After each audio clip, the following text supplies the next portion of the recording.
你出手还是我出手？不错，但还是有些。 Assalamualaikum teman-teman, seperti biasa sebelum mulai Mimin mendoakan semoga teman-teman semua selalu dalam keadaan sehat walafiat. Oke, kali ini kita akan melanjutkan Martial Master versi novel bagian 264. Bagi yang baru bergabung, selamat bergabung. Dan bagi yang belum subscribe, subscribe dulu lah agar Mimin tambah semangat lagi nih bikin videonya. Oke, kalau sudah kita langsung masuk ke isi ceritanya.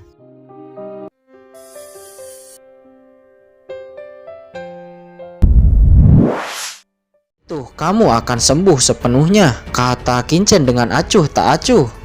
Ya, baik Tuan Qin, kata Kapten Tian yang nampak bersemangat.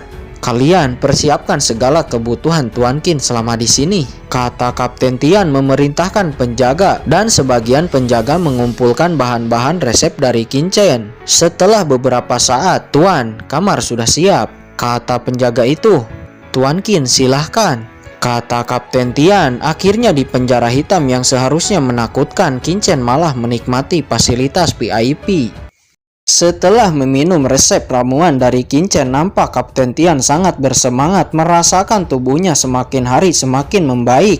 Kultivasinya juga naik lagi. Beberapa penjaga yang juga meminum ramuannya nampak lega, bahkan ada beberapa yang juga melakukan terobosan. Scene berganti. Pada saat ini Tuan Subo dengan marah kembali ke Pavilion Pil. Tanpa menyia-nyiakan waktu, kemudian Tuan Subo sesuai dengan anjuran Qinchen bersama budak hitam bergegas menuju Tanah Suci Darah.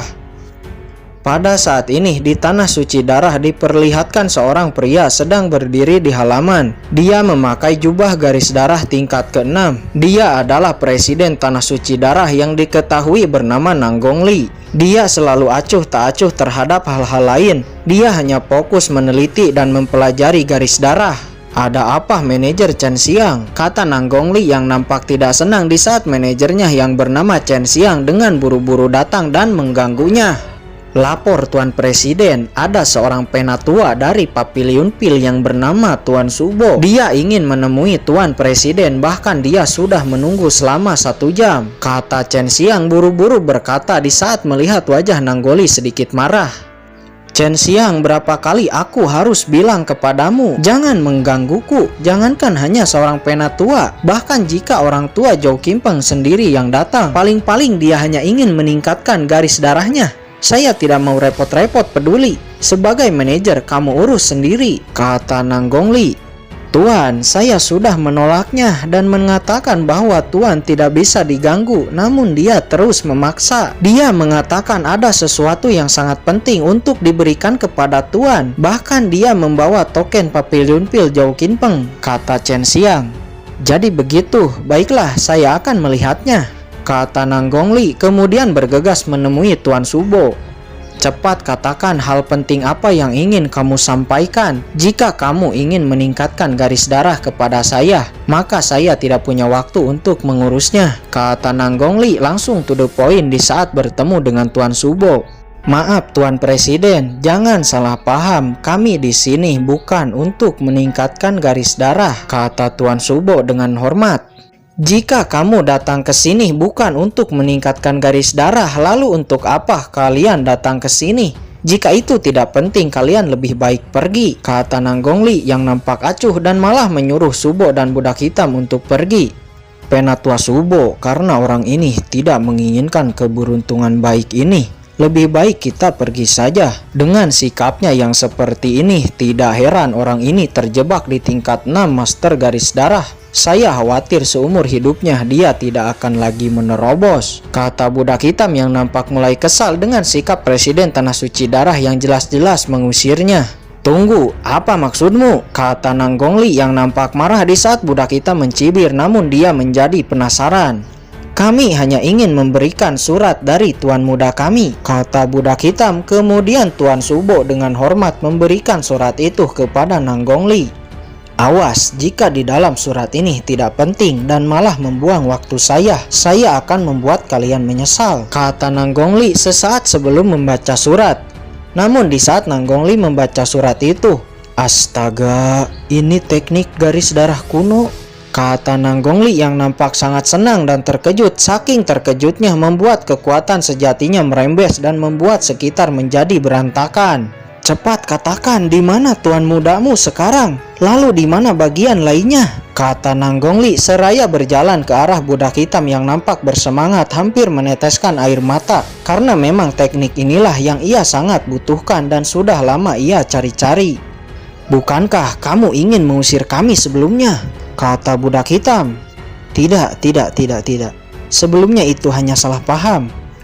Cepat ambilkan teh terbaik untuk kedua tuan ini, kata Nang Gongli memerintahkan manajer Chen Xiang. Tuan mudamu di mana sekarang? Biarkan dia datang ke sini. Tidak, saya sendiri yang akan mengunjungi tuan mudamu secara langsung, kata Nang Gongli. Tuan muda kami bernama Qin Chen. Pada awalnya tuan muda kami ingin datang ke sini secara pribadi. Namun sayang ada sebuah kecelakaan di tengah jalan, ucap budak hitam seraya menggelengkan kepalanya. Kecelakaan apa itu? Tanya Nang Gongli. Keluarga Peng menyinggung tuan muda kami dan ingin membunuh kami semua. Otomatis tuan muda kami melawan. Akhirnya tuan muda kami membantai seluruh keluarga Peng. Namun keluarga Leng memfitnah tuan muda kami. Dan sekarang dia ditahan oleh Departemen Penjaga Kota. Departemen Penjaga Kota berani sekali bertindak tidak adil. Baiklah, saya akan mengirim orang ke sana untuk meminta agar melepaskan tuan muda Qin Chen, kata Nang Gongli. Ngomong-ngomong, Tuan Dong Pangking dan Siang Leng Tian dari Tanah Suci Darah Anda memiliki pertemanan yang baik dengan tuan muda kami, ucap budak hitam. Siang Leng Tian dan Dong Pangking, gumam Nang Gongli yang nampak memikirkan sesuatu. Karena misinya telah selesai, kemudian budak hitam dan Subo pergi dari sana. Chen Xiang, apakah di divisi Tanah Suci Darah kita ada yang bernama Dong Pangking dan Siang Leng Tian? Tanya Nang Gongli setelah budak hitam dan Subo pergi. Ya, ada tuan. Dong Pangking divisi bagian 5 kerajaan dan Siang Leng Tian divisi bagian Suanzhou. Mereka sekarang sedang dikurung di cabang, jawab Chen Xiang. Apa yang terjadi? Tanya Nang Gongli. Saya mendengar mereka berdua terlibat konflik dengan kota kekaisaran karena membela beberapa murid dari 5 kerajaan Qin Chen, jawab Chen Xiang. Bawa mereka berdua ke hadapan saya, kata Nang Gongli. Baik tuan. Ternyata Qin Chen ini hanya seorang murid dari 5 kerajaan, gumam Nang Gongli seraya berpikir. Bawahan menghadap ketua, kata Siang Leng Tian dan Dong Pangking yang dibawa ke sana. Mereka nampak bergetar dan khawatir di saat menghadap Nang Gongli karena perbedaan status mereka yang begitu jauh. Tidak perlu terlalu sopan, saya ingin bertanya, apakah kamu mengenali seorang anak muda yang bernama Qin Chen? Tanya Nang Gongli. Bawahan mengetahuinya, dia adalah jenius dari 5 negara dan dia juga memiliki pemahaman yang sangat dalam tentang garis keturunan, jawab Dong Pangking. Dong Pangking kemudian memberitahu tentang kejeniusan Qin Chen tentang pemahaman garis keturunannya. Hal itu pun membuat Nang Gongli berpikir bahwa Qin Chen memang benar-benar memiliki teknik kuno itu. Oh, jadi begitu. Baiklah, karena kalian berdua sudah lama dikurung, sekarang kalian pergi dan beristirahatlah, ucap Nang Gongli. Baik, bawahan undur diri, ucap Siang Leng Tian dan Dong Pangking menghela napas kemudian pergi.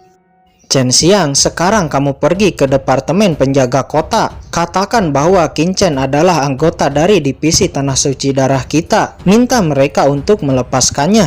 Saya percaya dengan reputasi Tanah Suci Darah kita, Departemen Penjaga Kota tidak mungkin tidak memberi wajah, kata Nang Gongli. Baik, bawahan akan pergi sekarang, kata manajer Chen Xiang. Lalu dia bergegas pergi menuju Departemen Penjaga Kota.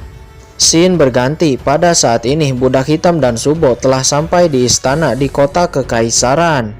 Apakah benar ini teknik senjata kondensasi api dingin kuno? Tanya kepala balai senjata yang diketahui bernama Yellow Hong Tao. Di saat setelah membaca isi surat itu dan wajahnya menjadi sangat memerah. Teknik kondensasi api dingin kuno itu adalah teknik penempaan besi yang sangat hebat di zaman kuno. Dan itu bisa dianggap sebagai harta karun bagi seorang penempa sepertinya. Teknik ini sangat menakutkan dan juga legendaris. Yellow Hong Tao sangat bersemangat. Bagaimana tidak, sudah lama dia belum menerobos. Sekarang dia melihat sebuah harapan untuk melakukan terobosan di masa depan. Dia yakin jika dia menguasai teknik ini, dia bisa menerobos guru pemurnian tingkat 7. "Tuan, di mana tuan muda itu sekarang?" kata Master Yellow Hongtao. "Master, tuan muda kami sebenarnya ingin mengunjungi Anda secara pribadi. Namun sebelumnya ada sebuah kecelakaan." "Kecelakaan apa?" kata Yellow Hongtao yang nampak sedikit panik. "Tuan muda kami baru datang ke kota kekaisaran. Tapi untuk suatu alasan tuan muda kami menyinggung keluarga Leng. Karena wakil komandan penjaga kota ada kerjasama dengan keluarga Leng. Akhirnya walaupun tuan muda kami tidak bersalah, dia tetap dibawa dan dipenjara." "Apa beraninya wakil komandan penjaga kota ini terlalu menyalahgunakan kekuasaannya. Keluarga Leng juga sudah keterlaluan. Kalian jangan khawatir. Saya akan mengirim orang ke departemen penjaga kota untuk meminta melepaskan tuan mudamu." Scene berganti. Pada saat ini di Pavilion Pil nampak Zhao Qinpeng yang baru keluar dari retretnya. Dia terlihat sangat marah di saat mendengar berita tentang Qin Chen yang ditangkap departemen penjaga kota. Faktanya di dalam retret dia terus meneliti semua jawaban Qin Chen di dinding batu, dan ia mendapati bukan hanya jawaban pertanyaannya, tapi semua pertanyaan yang dijawab Qin Chen benar dan tepat. Namun sekarang dia mendapat kabar Qin Chen ditangkap. Ini tentu membuat dia sangat marah. "Xiaoya, kamu bawa token Pavilion Pil, pergi ke departemen penjaga kota, minta Master Qin Chen dibebaskan. Bilang kamu diutus oleh saya," kata Zhao Qinpeng, dan Xiaoya pun bergegas pergi menuju departemen penjaga kota.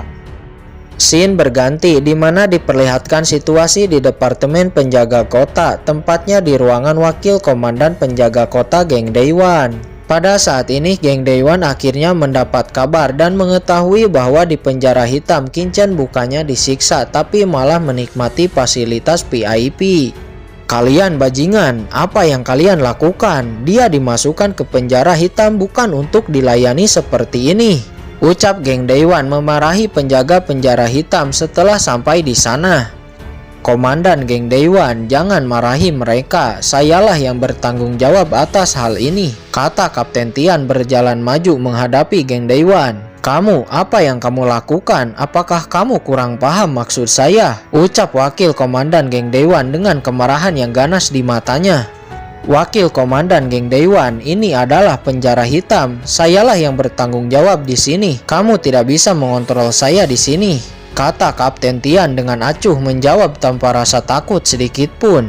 "Kurang ajar. Kamu hanya kapten. Beraninya. Apakah kamu tahu apa yang kamu katakan? Percaya atau tidak, dengan satu kata, saya bisa menyingkirkanmu dari pekerjaan ini," kata Geng Daiwan yang nampak percaya diri karena memang masih ada orang dengan jabatan lebih tinggi di belakangnya.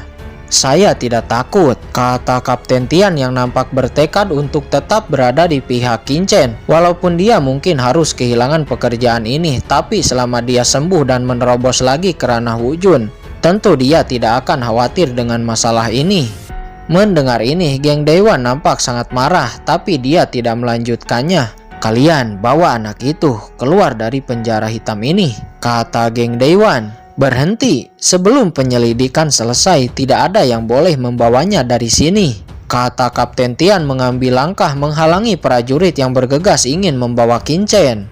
"Tian Tan, apa maksudmu? Anak ini dikirim oleh saya ke sini dan sekarang saya akan membawanya," kata Geng Daiwan semakin marah. "Walaupun anak ini dikirim olehmu, tapi karena ini adalah penjara hitam saya, tidak ada yang bisa membawanya dari sini," ucap Kapten Tian dengan sangat serius.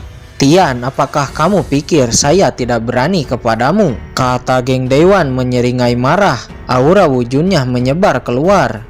"Tian, saya berikan kamu kesempatan terakhir. Cepat serahkan anak itu dan saya akan melupakan masalah ini." "Maaf, saya tidak bisa melakukannya. Jika wakil komandan Geng Daiwan tidak ada lagi kepentingan di sini, silakan pergi," ucap Kapten Tian. Oke, Tian Tan, kamu pasti menyesal karena telah melakukan hal ini. Ayo pergi." Kemudian Geng Daiwan dan bawahannya dengan marah pergi dari sana. 我一定会出问题。Oke guys, sudah dulu ya. Jangan lupa subrek biar lanjut terus ceritanya. Bagi yang sudah subrek, mudah-mudahan dimudahkan rezekinya. Mimin undur diri. See you next and goodbye.